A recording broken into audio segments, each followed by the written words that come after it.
जय मां कैला देवी। जय मां कैला देवी। जय मां कैला देवी। जय बूढ़े बाबा की। जय बूढ़े बाबा की। भारत माता की। भारत माता की। सभी संतों से प्रार्थना है कि अपना स्थान लीजिए।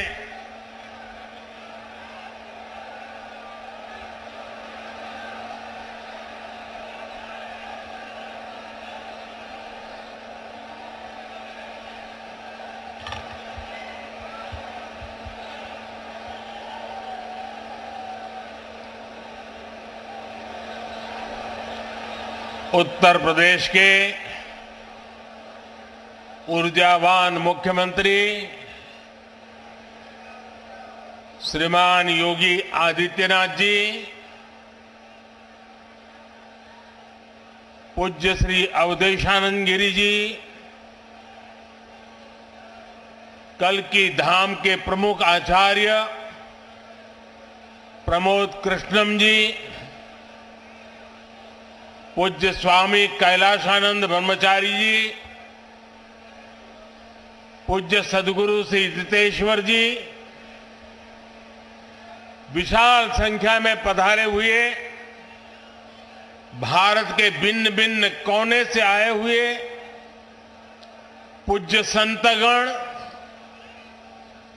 और मेरे प्यारे श्रद्धावान भाइयों और बहनों, आज यूपी की धरती से प्रभु राम और प्रभु कृष्ण की भूमि से भक्ति, भाव और आध्यात्म की एक और धारा प्रवाहित होने को लालायित है।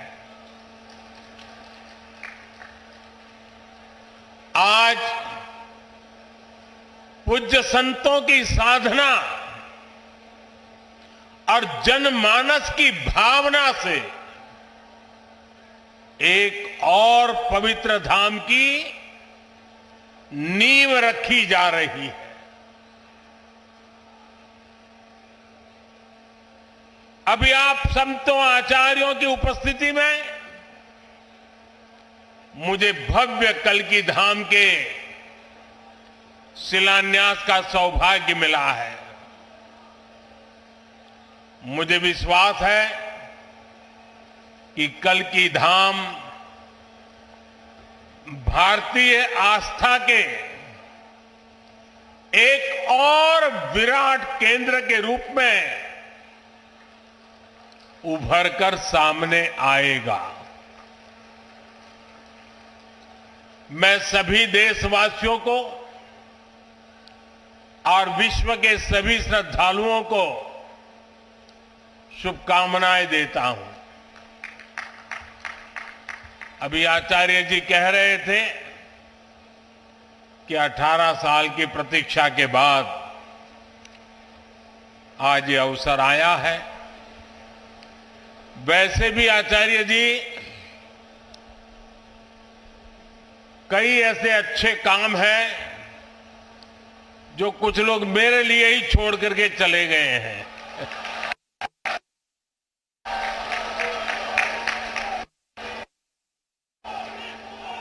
और आगे भी जितने अच्छे काम रह गए हैं ना, उसके लिए बस ये संतों का, जनता जनार्दन का आशीर्वाद बना रहे, उसे भी पूरे करेंगे।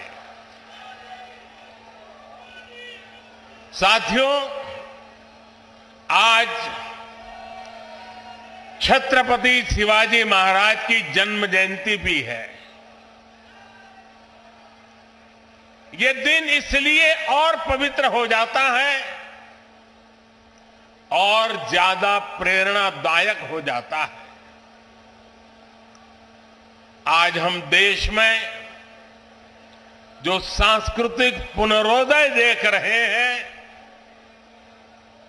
आज अपनी पहचान पर गर्व और उसकी स्थापना का जो आत्मविश्वास दिख रहा है, वो प्रेरणा हमें छत्रपति शिवाजी महाराज से ही मिलती है।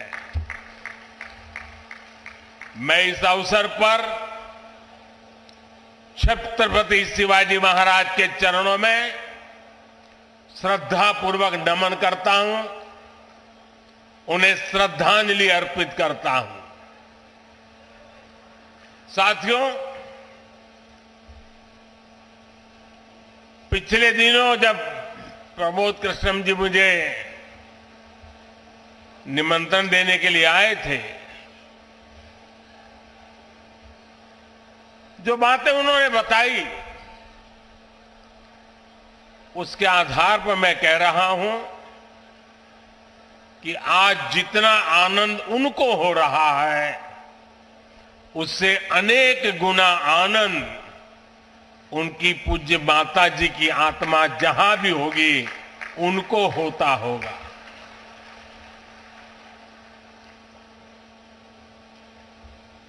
और मां के वचन के पालन के लिए एक बेटा कैसे जीवन खपा सकता है, ये प्रमोद जी ने दिखा दिया है।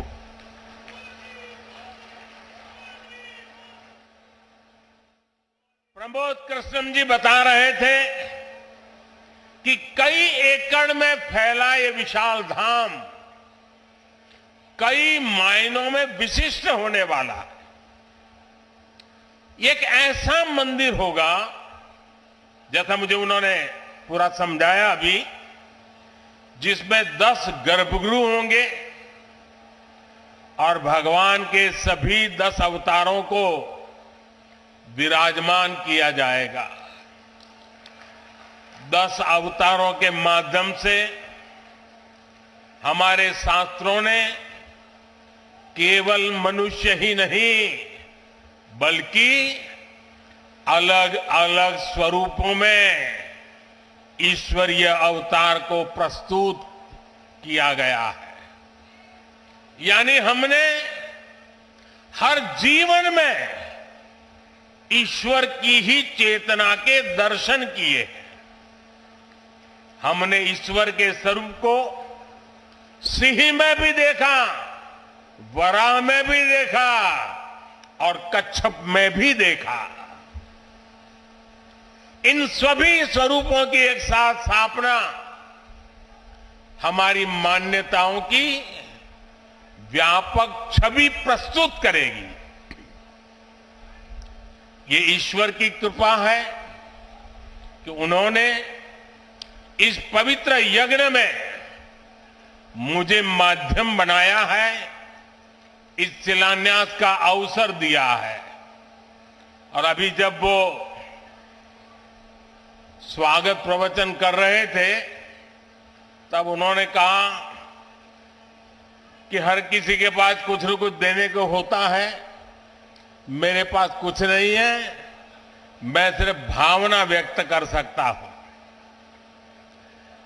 प्रमोद जी, अच्छा हुआ कुछ दिया नहीं, वरना जमाना ऐसा बदल गया है कि अगर आज के युग में सुदामा श्री कृष्ण को एक पोटली में चावल देते, वीडियो निकल आती, सुप्रीम कोर्ट में पीआई हो जाती और जजमेंट आता कि भगवान कृष्ण को भ्रष्टाचार में कुछ दिया गया और भगवान कृष्ण भ्रष्टाचार कर रहे थे।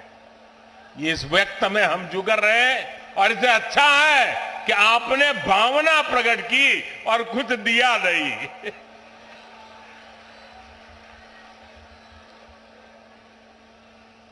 मैं इस शुभ कार्य में अपना मार्गदर्शन देने के लिए पधारे सभी संतों को भी नमन करता हूं। मैं आचार्य प्रमोद कृष्णम जी को भी बधाई देता हूं। साथियों, आज संभल में हम जिस अवसर के साक्षी बन रहे हैं, ये भारत के सांस्कृतिक नवजागरण का एक और अद्भुत क्षण है। अभी पिछले महीने ही 22 जनवरी को देश ने अयोध्या में 500 साल के इंतजार को पूरा होते देखा है। राम लला के विराजमान होने का वो अलौकिक अनुभव, वो दिव्य अनुभूति अब भी हमें भावुक कर जाती है। इसी बीच हम देश से सैकड़ों किलोमीटर दूर अरब की धरती पर अबू धाबी में पहले विराट मंदिर के लोकार्पण के साक्षी भी बने हैं। पहले जो कल्पना से भी परे था, अब वो हकीकत बन चुका है। और अब हम यहां संभल में भव्य कल की धाम के शिलान्यास के गवाह बन रहे हैं। भाई और बहनों, एक के बाद एक ऐसे आध्यात्मिक अनुभव, सांस्कृतिक गौरव के ये पल हमारी पीढ़ी के जीवन काल में इसका आना, इससे बड़ा सौभाग्य क्या हो सकता है। इसी कालखंड में हमने विश्वनाथ धाम के वैभव को काशी की धरती पर देखा है, निखरता हुआ देखा है। इसी कालखंड में हम काशी का कायाकल्प होते देख रहे हैं। इसी दौर में महाकाल के महालोक की महिमा हमने देखी है। हमने सोमनाथ का विकास देखा है, केदार घाटी का पुनर्निर्माण देखा है। हम विकास भी, विरासत भी, इस मंत्र को आत्मसात करते हुए चल रहे हैं।